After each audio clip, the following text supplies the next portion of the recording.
আমি বলছিলাম ঈমান, কোরআনের প্রতি ঈমান, অর্থাৎ কোরআন আল্লাহর কিতাব, কোরআন আল্লাহর কিতাব।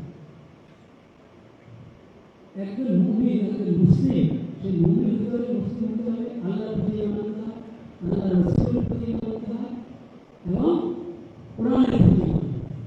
কোরআন কারীমের প্রতি ঈমান রাখে যালিকা কিতাবুল্লাহ, এই কিতাব আল্লাহর পক্ষ থেকে অবতীর্ণ হয়েছে, আখির নবী হযরত মুহাম্মদ মুস্তাফা সাল্লাল্লাহু আলাইহি ওয়াসাল্লাম থেকে অবতীর্ণ হয়েছে।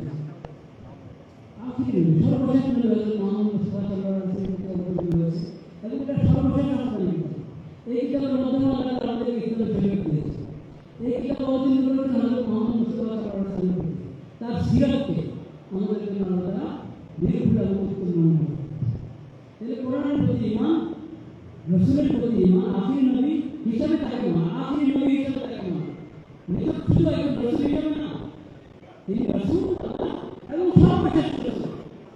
তার কিতাব সর্বশেষ কিতাব, তাকে আল্লাহ সর্বশেষ শরীয়ত, তার হাদিস, তার সুন্নাহ, তার সিরাত ইসলামের গরিব শরীয়তের গরিব। এইভাবে কোরআনের প্রতি ঈমান আনলে এটা হলো ঈমান। এবং এখন কোরআনের দাবি আমাদের কাছে যে কোরআনের কোরআনের বিধান দিকে বাস্তবায়ন। কোরআনকে কাজে আনার জন্য না, কোরআনকে ইতিহাস বন্ধ করে কাজে রেখে দেওয়া এটা কোরআনের একরাম, কিন্তু কোরআনকে তেলাওয়াত করতে হবে, পড়তে হবে, বুঝতে হবে, কোরআনের জীবন গড়তে হবে। কোরআনের জীবন গড়া এটা আমাদের ছাত্র সমাজ, তারা যদি কোরআনের বিধানগুলো, কোরআনের আল্লাহ যে আকীদা আমাদের দান করেছে, যে আমাদের দান করেছে, লেনদেন দান করেছে, কোনো একটা মানব জীবনের কোনো বিষয় না যেটা কোরআনে এটা রাষ্ট্র পরিচালনা কত বড় বিষয়। কোনো একটা অঙ্গ রাষ্ট্রের অঙ্গ পাবেন না এখানে কোরআনে নবীদের সিরাতে এখানে পাবেন না, নবীদের হাদিসে এখানে পাবেন না। আমাদের মাননীয় প্রধানমন্ত্রী সিরাতের কথা পেয়েছেন, হ্যাঁ, এই যে বিষয়টা নবীর সিরাত কোরআনের, নবীর হাদিস কোরআনের, কোরআন হাদিস নবীর সিরাত এবং ইসলামী শরীয়ত, এখান থেকে আমাদেরকে রাহবরি নিতে হবে আমাদের মানব জীবনের প্রতিটি অঙ্গ এবং রাষ্ট্র পরিচালনার ক্ষেত্রে প্রতিটি অঙ্গ নিয়ে আমাদেরকে এই কোরআনের হেদায়েত দিতে হবে। আল্লাহ তাআলা সেই তৌফিক আমাদেরকে দান করুন এবং সবাই সকল মুসলমানের দায়িত্ব কোরআন শিক্ষা দিতে হবে। এই যারা শোনায় কত সুন্দর তারা আছেন, তো এটা শিখেছে, এরকম শিখা আমাদের দায়িত্ব। যে কোনো আমাদের আমার তার মতে আমাদের হযরতের তেলাওয়াত আশা করি শুনলাম,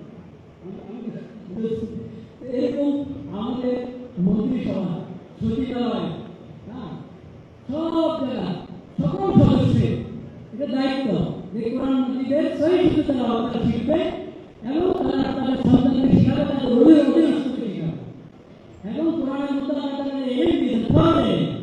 এই ফরজ এলেমের একবার প্রতিটি ঘরে সব নর-নারী, পুরুষ, মহিলা, বাচ্চা, বুড়া সবাইকে কোরআনের ফরজ এলেম শেখানো, এটা আমাদের এই মাননীয় মন্ত্রীর দায়িত্ব। আল্লাহ তাআলা সেই তৌফিক সবাইকে দান করুন।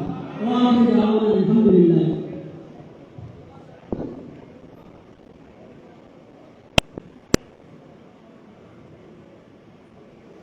আমাদের মধ্যে উপস্থিত আছে আজকে এই হিফজুল কোরআন এবং কোরআন প্রতিযোগিতায় বিচারক হিসাবে আরো যারা দায়িত্ব পালন করেছেন, রওজাতুল উলুম মাদ্রাসার প্রতিষ্ঠাতা পরিচালক হাফেজ মাওলানা আব্দুল রাজ্জাক সাহেব উপস্থিত আছেন।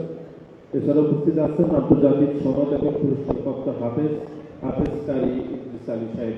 আমরা ওনাদেরকে বাংলাদেশ জাতীয়তাবাদী ছাত্র দলের পক্ষ থেকে কৃতজ্ঞতা জানাচ্ছি। আমরা আজকের আয়োজন থেকে গভীর শ্রদ্ধাভরে স্মরণ করছি বাংলাদেশ জাতীয়তাবাদী দল বিএনপির প্রতিষ্ঠাতা শহীদ প্রেসিডেন্ট জিয়াউর রহমানকে এবং আমাদের বিএনপির সাবেক সফল প্রধানমন্ত্রী এবং বিএনপির চেয়ারপারসন দেশনেত্রী বেগম খালেদা জিয়াকে আমরা গভীর শ্রদ্ধাভরে স্মরণ করছি। আপনারা সকলেই জানেন যে বাংলাদেশের ইমামদেরকে এবং যারা ওনাদেরকে দেশনেত্রী বেগম খালেদা জিয়া খুবই ভালোবাসতেন।